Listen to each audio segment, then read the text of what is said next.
lahan tidur jadi sebetulnya. Jadi komplek ini dulu banyak lahan-lahan kosongnya.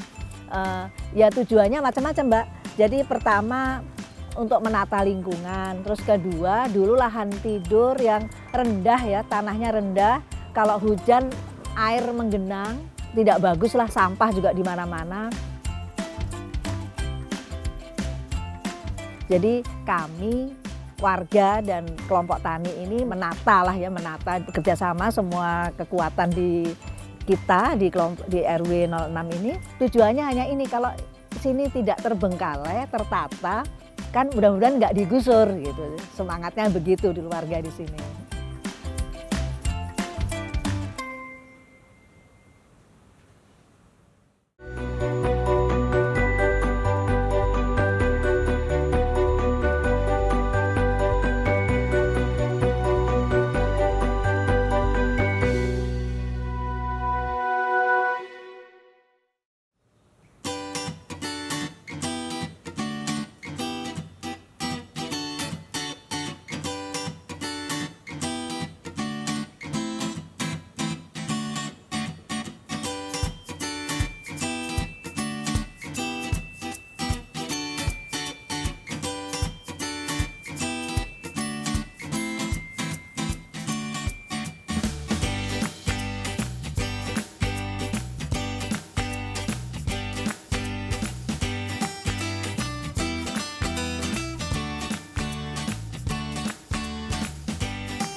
Selamat pagi, selamat datang di kebun kami, KWT Mawar, di Kelurahan Kebon Kosong.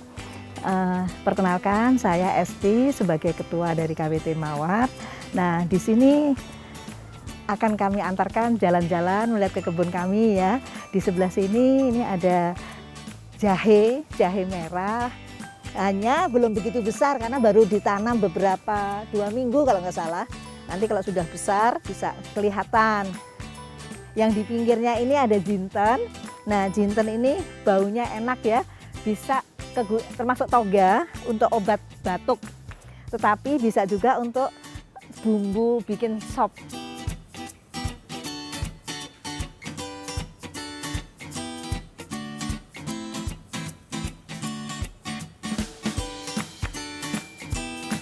Semula kami tidak berupa organisasi ya, hanya sekedar kumpulan ibu-ibu kami yang hobi bercocok tanam.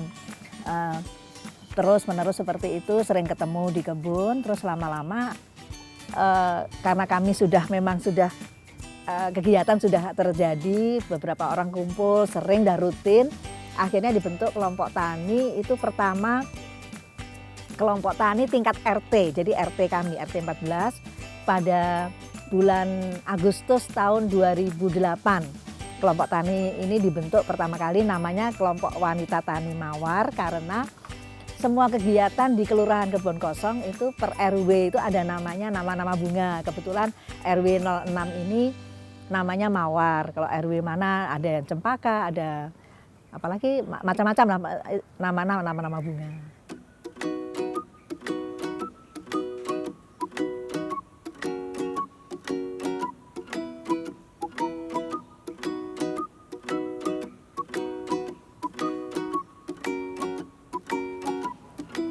Nah, ini kita di sini sampai ke porang. Ini tanaman porang ya. Porang itu pernah sangat terkenal beberapa waktu lalu, yang diambil, yang diolah umbinya.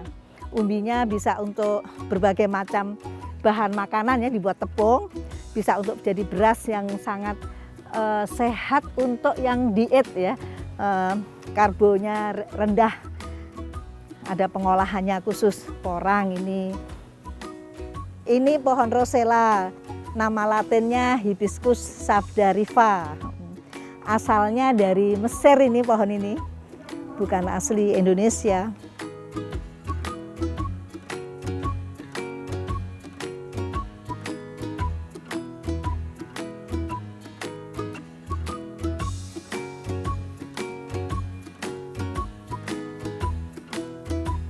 Jadi komplek ini dulu banyak lahan-lahan kosongnya. Ya tujuannya macam-macam, Mbak.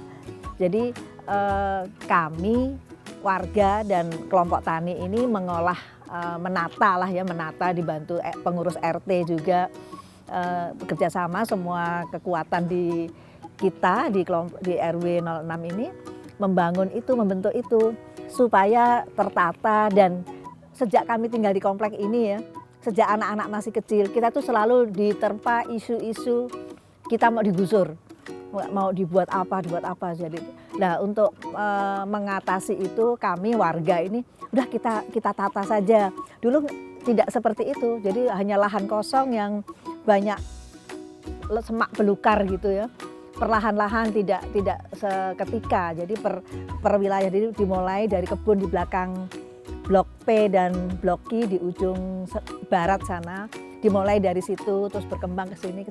Tujuannya hanya ini, kalau sini tidak terbengkalai, tertata, kan mudah-mudahan nggak digusur gitu. Semangatnya begitu di warga di sini.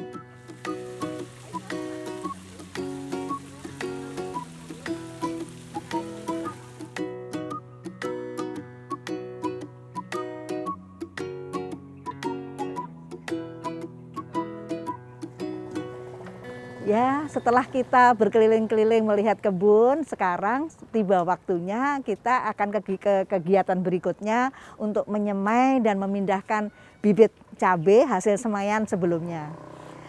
Ayo kita langsung ke rumah bibit. Selamat pagi Ibu-Ibu, sudah siap kita akan menyemai dan memindahkan ini bibit cabai? Ya siap, ayo kita mulai. Disemai di mana Bu Din? Ini diperkenalkan, ini Bu Din, ini Bu Arin, anggota KWT Mawar. Ini sudah ada di sini aja Mbak. Ini nyemai kemangi, udah segitu aja, pindah sini. Nanti kalau sudah tumbuh baru kita pindahkan lagi.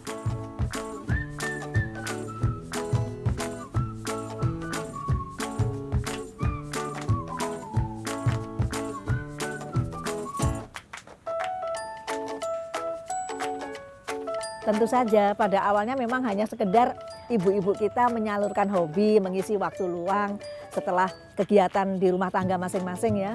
Nah, setelah berjalan sampai ke tingkat kelurahan dan banyak lagi bantuan-bantuan pelatihan juga dari Dinas Pertanian Provinsi Jakarta, akhirnya dikembangkan menjadi pertanian perkotaan yang tujuan utamanya itu untuk kekuatan ketahanan pangan lah, walaupun secara kecil, tapi ya alhamdulillah kalau setingkat bumbu dapur kami udah bisa sebenarnya, nggak usah beli kayak cabai. Pernah bawang merah kami nanam, tapi sekarang lagi nggak ada bawang merah. Cabai itu pasti nggak beli kita, cabai kok bangsa rimpang-rimpang, kunyit, kencur, jahe ada, lengkuas ada. Jadi kalau untuk ibu-ibu masak sehari-hari itu bisa lah.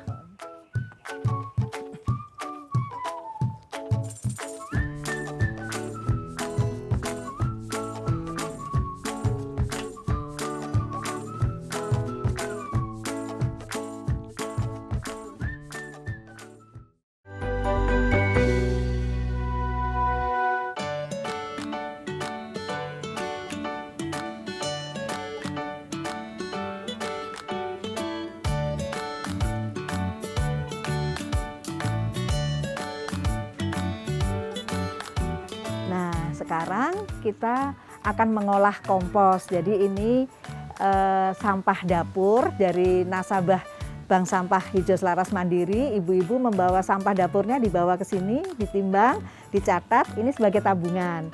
Nah, 1 kilogram sampah organik ini dihargai Rp500. Jadi ini akan kita buat kompos. Nah, ini akan dimasukkan sampah organiknya.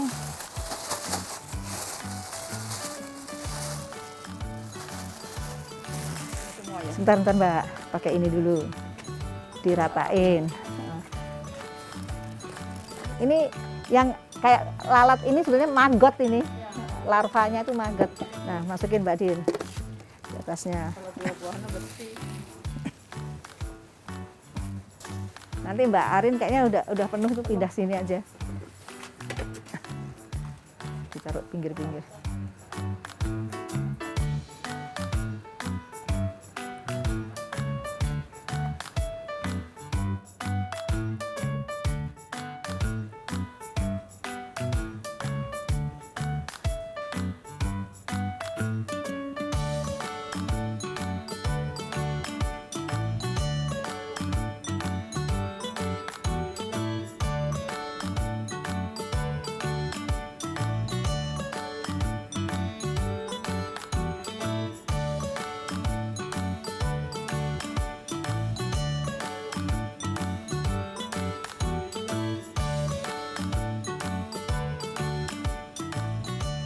konsepnya konvensional, jadi seperti petani pada umumnya, tetapi berkembangnya waktu ada juga teknik pelatihan menanam secara hidroponik, dan kami menerapkan tanaman organik. Jadi tidak seminim mungkin menggunakan pupuk kimia ya. Jadi karena kami ada bank sampah yang menghasilkan pupuk, jadi kita pergunakan itu pupuk organik. Ada kompos, ada pupuk cairnya seperti itu. Lahannya untuk ruang terbuka hijaunya ya itu sekitar 2.800-an meter lah. Tapi tersebar, nggak di satu tempat, ada sekitar sini, ini mungkin 800-an, ada 400, ada 600, ada 300 gitu.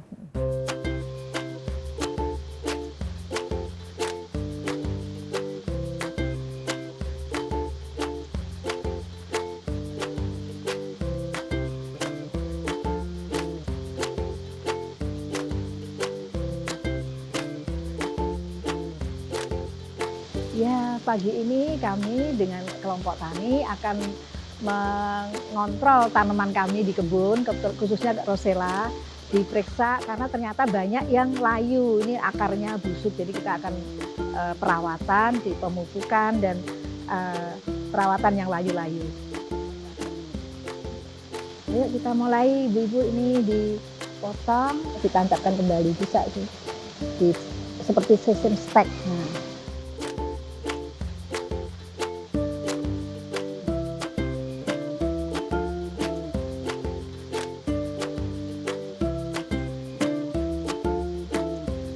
Anggota kami sebagian besar ya ibu rumah tangga, tidak hanya ibu-ibu, bapak-bapaknya juga anggota kelompok kami.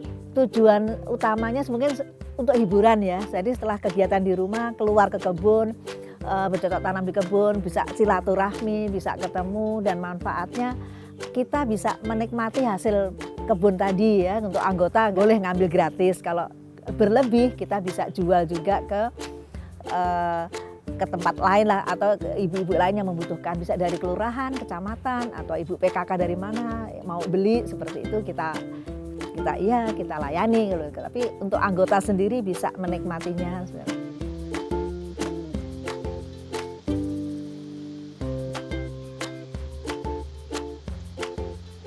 Nah, hari ini sudah waktunya pemupukan. Jadi setelah penelitian yang busuk-busuk akar, berikutnya kita memberikan nutrisi baru untuk pohon rosella ini. Pupuknya pakai POC, pupuk organik cair, hasil dari bank sampah kami.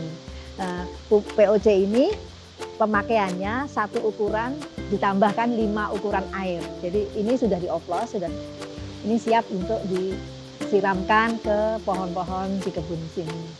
Ayo mulai ibu-ibu.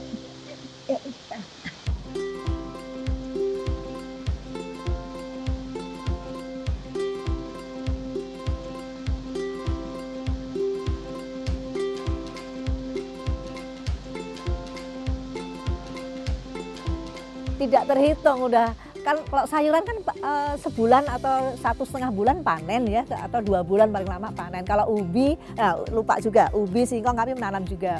Kalau ubi 7 bulan lah baru panen, bawang merah 1,5 bulan panen. Termasuk tanaman toga ya, toga tanaman obat keluarga, jenisnya rosella. Kebetulan rosella ini dijadikan ikon Jakarta Pusat oleh Ibu Ketua PKK tingkat kota. Jadi rosella menjadi ikon Jakarta Pusat. Nah, kebetulan kami termasuk pemula yang menanam rosella di Jakarta, yang ada itu dari kebun kosong sini sampai sekarang. Terus akhirnya kita dijadikan pusatnya. Jadi pada waktu itu menjadi ikon Jakarta Pusat, kelompok-kelompok tani yang lain pada mencari bibit kemari, mencari bibit dari benih. Jadi ya alhamdulillah menambah pendapatan kita juga.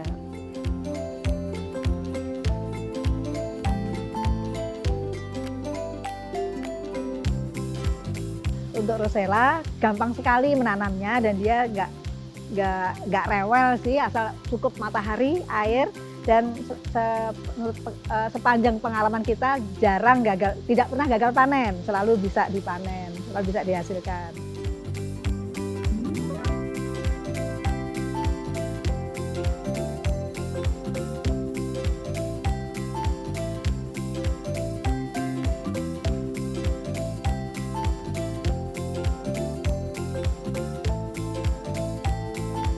Karena di sini belum semua berbunga, ada satu lagi di depan gedung yang ada bunganya.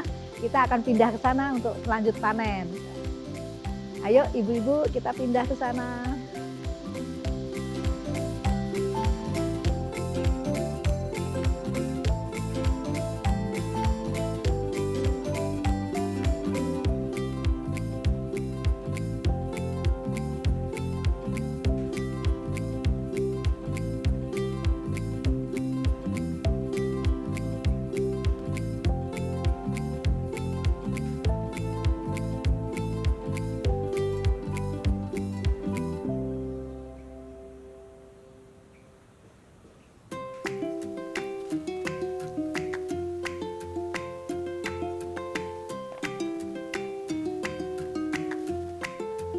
Hasil panen tadi kita bersihkan roselanya, dibuang bijinya, lalu karena tadi panennya hanya sedikit, jadi kita nanti campur dengan rosella yang kering.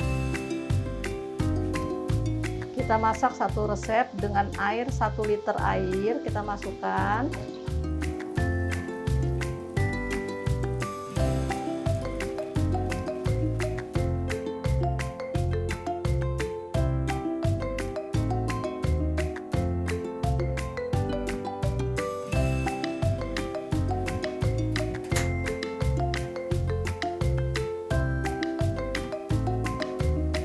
Gula selera ya, karena ada yang suka asem, ada yang suka manis. Kadang jadi kita ngikutin selera aja.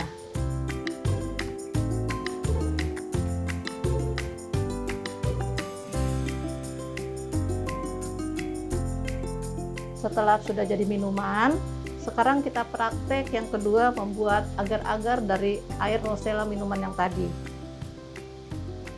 Karena tadi air rosellanya sudah manis, kita hanya tambahan sedikit aja gulanya.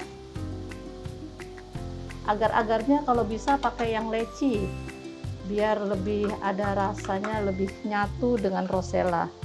Kita seperti biasa bikin airnya, 1 agar-agar 3,5 gelas air yang tadi kita buat.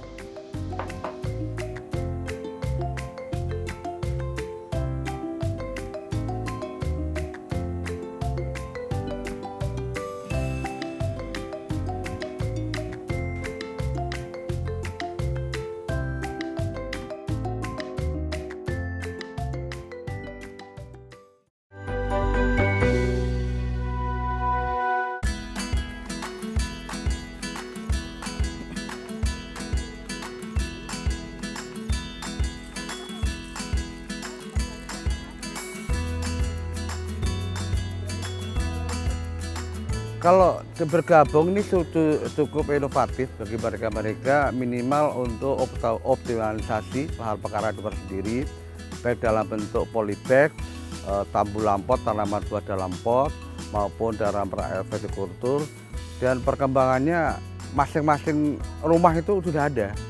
Ini minimal kalau dilihat dari animo masyarakat, pertanian ini minimal adalah mengurangi konsumsi rumah tangga. Ini tujuan utama ya. Yang kedua adalah penghijauan lingkungan, apalagi di wilayah RW 6 sebagai wilayah proklim, program Kampung Iklim dari Kementerian Lingkungan Hidup. Ini alhamdulillah memang disadari bahwa hampir 60% itu adalah komunitasnya, anggotanya adalah ibu-ibu rumah tangga, di samping juga sebagai hobi, sebagai sarana untuk wahana silaturahmi, dan ada nilai tambah bagi mereka agar dia bisa untuk ikut pelatihan, usaha jakpreneur dan sebagainya.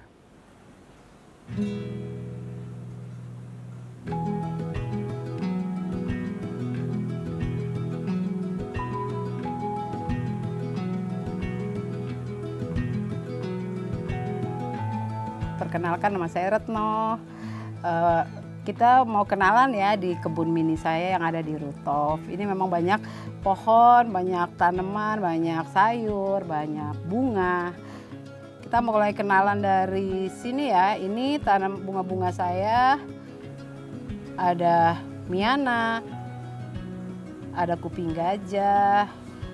Tapi ada juga sayur mayurnya, ada cabai, ada singkong, ada daun bawang, ada bengkoang, ada gedondong, ada juga sawo manis, ada juga kunyit, tanaman toga sekalian, ada juga ubi, ada cabai hias, ada jahe merah, ada juga nanas, pohon nanas. Ada juga bawang dayak, ada kecipir yang baru ditanam 2 minggu, sudah mulai tumbuh.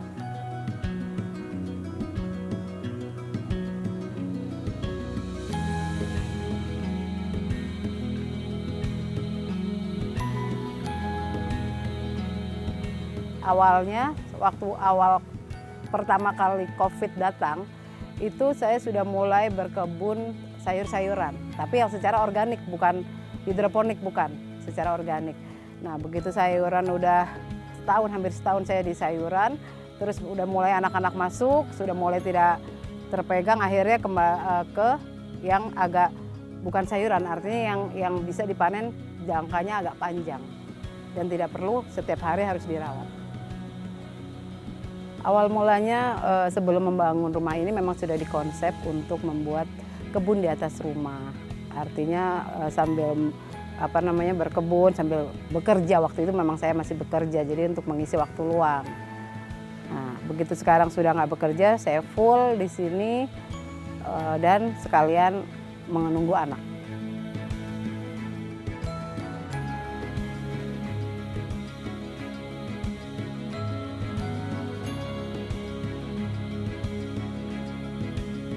Harapannya semoga kegiatan bercocok tanam ini tidak terhenti di orang-orang tua, anak-anak muda, anak-anak harus mulai ditularkan sehingga semuanya itu mencintai tanaman, bisa memenuhi kebutuhannya sendiri-sendiri seperti yang di luar negeri ya, kebiasaan mereka di setiap rumah itu bisa menyiapkan untuk konsumsinya. Sayur-sayuran terutama ya, itu bisa disediakan sendiri. Harapan kami seperti itu. Jadi setiap rumah nanti bisa memenuhi kebutuhannya sendiri atas sayuran dan bumbu-bumbu.